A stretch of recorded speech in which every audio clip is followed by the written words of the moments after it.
8वीं जमात की उर्दू है सबक नंबर 9 मादर मिल्लत मोहतरमा फ़ातिमा जिन्ना। मादर मिल्लत के मायने हैं कौम की माँ। कायद आज़म रहमतुल्लाह अलैह की छोटी बहन मोहतरमा फ़ातिमा जिन्ना को मादर मिल्लत कहा जाता है। पढ़ने से पहले पूछिए मादर मिल्लत कौन है। जवाब है कायद आज़म रहमतुल्लाह अलैह की छोटी बहन मोहतरमा फ़ातिमा जिन्ना मादर मिल्लत हैं। सवाल नंबर 2, मोहतरमा फ़ातिमा जिन्ना ने अमली ज़िंदगी में कौन सा पेशा इख्तियार किया। जवाब है मोहतरमा फ़ातिमा जिन्ना ने अपनी अमली ज़िंदगी में दंदान साजी का पेशा इख्तियार किया। दंदान साजी यानी आप एक डेंटिस्ट थीं। अहम अल्फाज पढ़ते हैं और उनके मायने जानते हैं। गना कदर के मायने हैं बहुत कीमती, नाकाबिले फरामोश यानी जिसे भुलाया ना जा सके। कारहाय नुमाया अहम काम नुमाया कारनामे। गो न गो मायने है इसका बहुत ज़्यादा बेशुमार। अटल हकीकत वो हकीकत जिसको टाला ना जा सके यानी ना मिटने वाली हकीकत। आबादकारी आबाद करना। मशले राह रास्ता दिखाने वाली रोशनी। सरपरस्त के मायने हैं सरबराह, ज़ेरे साया किसी की निगरानी में। काबिल तकलीद यानी तकलीद के काबिल जिसकी पैरवी की जा सके, जिसके कदम ब कदम चला जा सके। दुनिया के हर मुल्क की तामीर व तरक्की में मर्दों के शाना बशाना यानी मर्दों के साथ साथ उनसे कंधे से कंधा मिलाकर ख़वातीन ने भी गरा कदर यानी बहुत कीमती खिदमत सरअंजाम दी हैं। तहरीक पाकिस्तान में भी ख़वातीन का किरदार नाकाबिले फरामोश है यानी जिसे भुलाया नहीं जा सकता। मुसलमान ख़वातीन ने पाकिस्तान के क़याम के हक़ में मुल्क भर की औरतों की जहन साजी में बढ़ चढ़ कर हिस्सा लिया, यानी क़याम पाकिस्तान की जद्दोजहद के लिए और उसके हसूल के लिए उनके जहनों को तैयार किया। क़याम पाकिस्तान के बाद भी ख़वातीन ने तामीर वतन की बुनियादें इस्तवार करने में कारहाय नुमाया यानी अहम काम सर अंजाम दिए हैं। यूँ तो आज़ादी की खातिर हर एक ने सर तोड़ कोशिश की यानी भरपूर कोशिश की, लेकिन जो किरदार मोहतरमा फ़ातिमा जिन्ना ने अदा किया वो काबिल सताइश यानी तारीफ़ के काबिल ही नहीं बल्कि काबिल तकलीद भी है, यानी जिसकी पैरवी की जा सकती है, जिसके कदम ब कदम चला जा सकता है। हज़रत कायद आज़म रहमतुल्लाह अलैह फरमाया करते थे कि फ़ातिमा रोशनी और उम्मीद की किरण हैं। मोहतरमा फ़ातिमा जिन्ना 31 जुलाई 1893 को उसी मकान में पैदा हुई जिसमें कायद आज़म रहमतुल्लाह अलैह की पैदाइश हुई थी। आप अपने 7 बहन भाइयों में सबसे छोटी थीं, इसी वजह से लाडली भी थीं। सीनियर कैम्ब्रिज का इम्तिहान पास करने के बाद 1919 में डॉक्टर अहमद डेंटल कॉलेज से डिग्री हासिल करके प्रैक्टिस शुरू कर दी। ये वो ज़माना था जब हिंदुस्तान में लड़कियों बिलखसूस मुसलमान लड़कियों की तालीम की तरफ ज़्यादा तवज्जो नहीं दी जाती थी। पाबंदियों के इस दौर में मोहतरमा फ़ातिमा जिन्ना ने हिम्मत, हौसले और जज्बे का मुजाहरा किया और दंदान साजी यानी डेंटिस्ट की तालीम हासिल करके अमली ज़िंदगी में कदम रख कर क्लिनिक कायम करके प्रैक्टिस शुरू कर दी। अपने इखलाक और नरम खोई यानी नरम मिजाज के सबब जल्द ही आप अपने इर्द गिर्द के इलाके में एक इंसान दोस्त खातून की हैसियत से मशहूर हो गईं। मोहतरमा फ़ातिमा जिन्ना वालिदैन की वफ़ात के बाद बचपन ही से अपने भाई कायद आज़म मोहम्मद अली जिन्ना रहमतुल्लाह अलैह के ज़ेरे साया यानी ज़ेरे निगरानी थीं। इसीलिए वो भी काम और बस काम के फ़लसफ़े पर यकीन रखते हुए हमेशा मसरूफ़ रहती। 1929 में कायद आज़म की शरीके हयात के इंतकाल के बाद मोहतरमा फ़ातिमा जिन्ना मुस्तकिल तौर पर अपने भाई के पास आ गईं और उनकी गो न गो यानी बहुत ज़्यादा बेशुमार सियासी मसरूफियात में उनका ख्याल रखने लगीं। कायद आज़म रहमतुल्लाह अलैह का हौसला और सियासी ताकत उन्हीं की मरहून मिन्नत थी यानी उन्हीं के सबब थी। कायद आज़म रहमतुल्लाह अलैह ने खुद एतराफ़ किया कि वो कोई भी सियासी फ़ैसला अपनी बहन के मशवरे के बग़ैर नहीं करते थे। ये एक अटल हकीकत है यानी ना मिटने वाली हकीकत है कि अजीम मकसद के हसूल के लिए अनथक मेहनत, लगन और कोशिश की ज़रूरत होती है।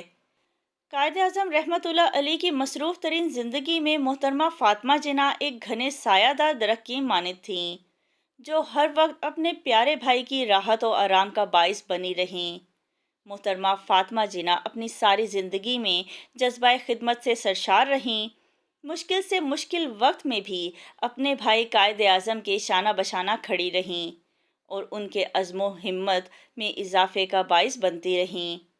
یہی وجہ ہے کہ بابائے قوم نے ایک آزاد اور خود مختار ملک پاکستان کے قیام کو ممکن بنانے کے لیے انتھک جدوجہد جاری رکھی۔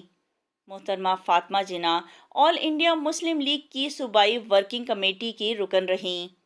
محترمہ فاطمہ جناح نے 23 مارچ 1940 کو لاہور میں ہونے والے مسلم لیگ کے تاریخی جلسے میں شرکت کی، جس میں قرارداد پاکستان منظور کی گئی تھی۔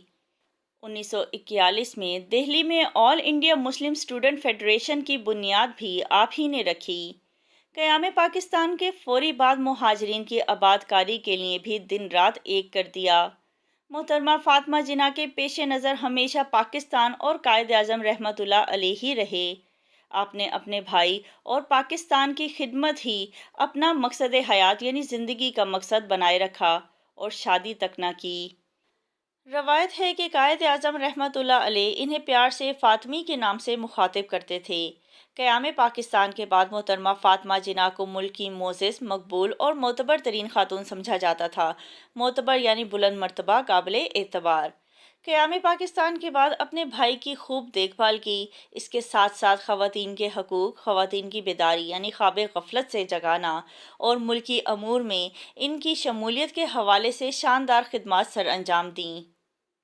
22 فروری 1949 کو آل پاکستان وومن ایسوسی ایشن افوا کا قیام عمل میں لایا گیا تو بیگم خواجہ ناظم الدین کے ہمراہ محترمہ فاطمہ جناح اس کی پہلی سرپرست اعلیٰ قرار پائیں۔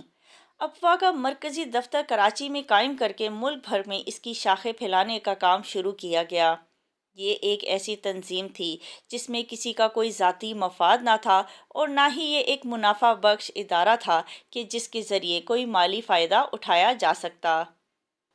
پاکستانی خواتین کی فلاح و بہبود، صحت، تعلیم اور قانونی و مالی امداد کے لیے سرگرم اس ادارے نے خواتین کو مختلف سہولتیں دینے، دلچسپیوں اور ضروریات کا خیال رکھنے اور ان کو اجاگر کرنے میں بھی ایک اہم کردار ادا کیا ہے۔ ملک کی تعمیر و ترقی میں بھی آپ نے بڑھ چڑھ کر حصہ لیا۔ محترمہ فاطمہ جناح اس بات سے آگاہ تھیں کہ اگر وطن عزیز کو ترقی اور خوشحالی کی منزلوں سے روشناس کرانا ہے، یعنی ترقی کی بلندیوں تک پہنچانا ہے، تو خواتین کو میدان عمل میں اترنا ہوگا، یعنی مردوں کے شانہ بشانہ انہیں بھی کام کرنا ہوگا۔ یہی وجہ ہے کہ آپ نے ایفا کے پلیٹ فارم سے ملک کے طول و عرض یعنی ملک کے کونے کونے میں خواتین کے حقوق کے لیے آواز بلند کی۔ ان میں تعلیم، شعور کی بیداری کی اہمیت کی غرض سے ایک مہم بھی چلائی۔ یہ آپ کی کوششوں کا ہی ثمر ہے، یعنی پھل ہے کہ آج پاکستانی معاشرے کا کوئی ایسا شعبہ یا پیشہ نہیں جس میں خواتین اپنا بھرپور اور نمایاں کردار ادا نہ کر رہی ہوں۔ محترمہ فاطمہ جناح نے 1965 میں صدارتی امیدوار کی حیثیت سے انتخابات میں بھی حصہ لیا۔ آپ کا کردار پاکستانی خواتین کے لیے مشعل راہ ہے، یعنی روشنی کا ایک راستہ ہے۔ محترمہ فاطمہ جناح ایک اچھی بہن تھیں، ایک اچھی رہنما تھیں۔ آپ نے قائد اعظم رحمۃ اللہ علیہ کی زندگی کے آخری ایام یعنی آخری دنوں میں ان کی خوب خدمت کی۔ محترمہ فاطمہ جناح کی ذات میں شخصی خوبیاں یعنی بے شمار خوبیاں کوٹ کوٹ کر بھری ہوئی تھیں۔ 9 جولائی 1967 کو آپ ہمیشہ ہمیشہ کے لیے ہم سے جدا ہو گئیں، لیکن اپنی شخصیت کے انمٹ نقوش یعنی کبھی نہ مٹنے والے نشانات ہماری قومی زندگی میں چھوڑ گئیں۔ آپ نے ایک کتاب میرا بھائی بھی لکھی۔ آپ کی ان تمام خدمات کے صلے میں قوم کی طرف سے مادر ملت کا لقب عطا کیا گیا، یعنی قوم کی ماں۔ آپ کی وفات پر سرکاری تعطیل یعنی سرکاری چھٹی کا اعلان کیا گیا اور قومی پرچم بھی سرنگوں کیا گیا، یعنی آپ کے سوگ میں پرچم بھی اتارا گیا۔ مادر ملت محترمہ فاطمہ جناح مزار قائد میں اپنے بھائی قائد اعظم محمد علی جناح رحمۃ اللہ علیہ کے بائیں پہلو میں آسودہ خاک ہیں، یعنی دفن ہیں۔ پڑھنے کے دوران میں پاکستان میں خواتین کس طرح ملک کی ترقی میں کردار ادا کر سکتی ہیں؟ جواب ہے، پاکستان میں خواتین تعلیم حاصل کر کے اور مردوں کے شانہ بشانہ کام کر کے ملک کی ترقی میں اپنا کردار ادا کر سکتی ہیں۔ سوال نمبر 2، دنیا کی کل آبادی میں خواتین کتنے فیصد ہیں؟ جواب ہے، دنیا کی کل آبادی میں خواتین تقریباً 49% ہیں۔